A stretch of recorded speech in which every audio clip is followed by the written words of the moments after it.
do you love white people? So when you say, do you love white people, to a guy who's white in this culture right now, and I can say, yes, I love white people, but then the way it's framed, it can be like, well, I don't like any other people. So that's why when I try to say, I love all, black people, brown people, but you're like, do you love white people? I knew what you were doing. What was I doing? You were just trying to basically say it's okay to just say I love white people. Yeah. Which you're totally right about. Yeah, it's okay to be white. It's okay to love white people. And I asked that of people, mostly everyone really. And I noticed, especially with white people, they're afraid to say, yes, I love white people. And then the people, non-white folks, they don't want to say they love white people because they hate white people. And so I'm like, how can you have that kind of fear? You're even afraid to say, I love white people. Well, it's not that. It's not that we have fear. It's not that we don't. It is fear. It's not that we don't love white people. It's just that there's the culture now, as you know. But why do you care about that? Well, I work in Hollywood. And it's very divisive. So if you said you love white people, it'd be tough in Hollywood? Some person, wild liberal writer would say he's a neo-Nazi. And do you care about that? Less and less. Yeah. Less and less. But that's what it is. It's not, but if you say one positive thing about Trump, you're a neo-Nazi. Yeah. If you know what I mean? If you say something bad against Barack Obama, you're a racist. And it's just too polarizing. But that's what people think in their own mind. It has nothing to do with the way you think and the way you see it. And we are our own world. Each individual adult is their own world. And you have to decide how you're going to live in your world. Are you going to live as a free person or enslaved? Enslaved people think about what others think about them, what they're going to say, the consequences of it. But if you're a free person, in your world, you have perfect peace, and you're not responsible or concerned about what others think at all. And that's how we're supposed to live. I so agree with that. How do you get to that mindset? How do you get to that free person mindset? You got to get to know yourself. Mostly all human beings, except for those who start working on themselves, they don't know themselves at all. Mm-hmm. They think that they are their thoughts. They think that they are their emotions. They think that they are a truck driver or this or that. And those are just fake images and illusion selves about themselves. And so they're living from a false image of self. And in there's nothing but hell. There's no freedom. Because now you're trying to hold on to this false image that you have of yourself, and you protect it as though it's real, but you're miserable. And you got to drop the anger. You got to drop the anger. Anyone that has anger or resentment is insecure. They have fear. They have doubt. They are not free people because of the anger. Question: do you have anger? No. Because you said that to me on your show about the anger. Right. And I pushed back on it. And then as I watched it and I thought about it, I agree with you. Yeah. I agree with you with this anger. And you said this, and tell me if I'm wrong. If you get extra emotional, that's female energy. Any male that get angry or emotional is a female. He's a woman. Which is crazy because what if you say to the fighters and boxers, but I'm passionate. Can I be passionate? I get really emotional about it. You're just like your mother, that's why. I know you said this, yeah, bro. Because a man can't have feelings? No. You will have more fun being free of those things than you would having it. A fighter, you mentioned a fighter. If a fighter did not have anger, he would be in the present at all times. He would be clear and aware of what's in front of him at all time. And so if he's fighting an opponent, he will see clearly how to knock that person out without even thinking about it. So you're saying this anger, this emotions clouds our vision. 100%. Okay. 100%. So And You're any saying man when a man gets emotional, you're saying he's bitch made. he's just like a woman. He's just like his mother.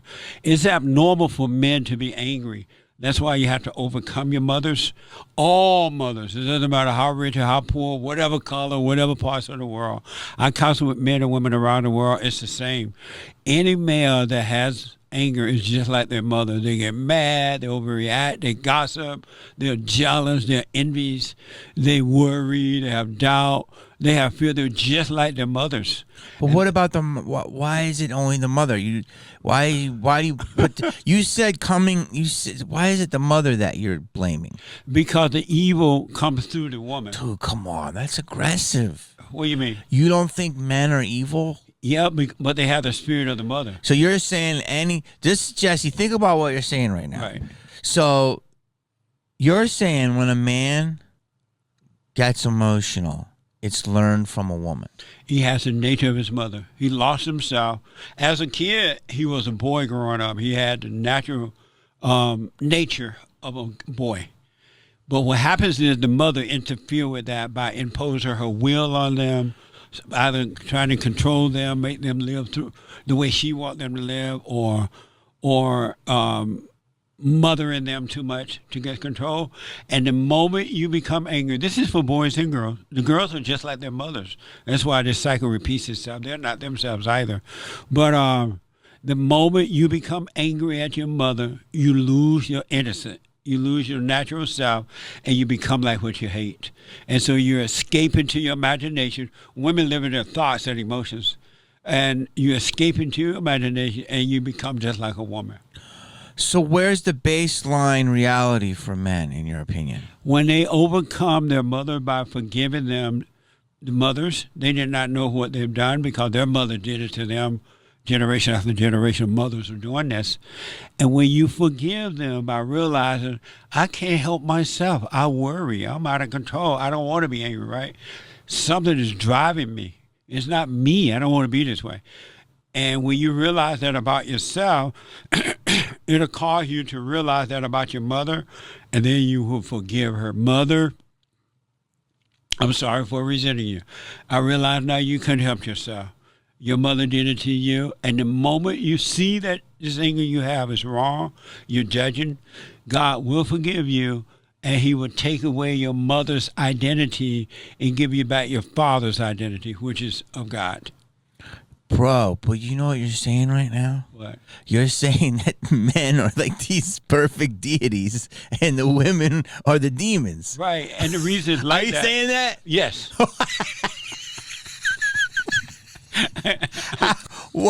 How? So you're saying if men were never meeting women, they would have no problems? If father had not been set up by their mothers and end up marrying their mothers, they marry women just like their mothers, and the cycle repeats itself. But if boys were protected by their fathers from the spirit of the mother, they would never become like the woman. And what you got to realize is that the God above is the God of the man, and the God below, Satan, is the God of the woman. Why is that? Why do you say that? Because at one time, there was perfect order in life, perfect peace, everything was fine. And that was because the man listened to his father, God, and the woman listened to her husband, Adam, and they had peace.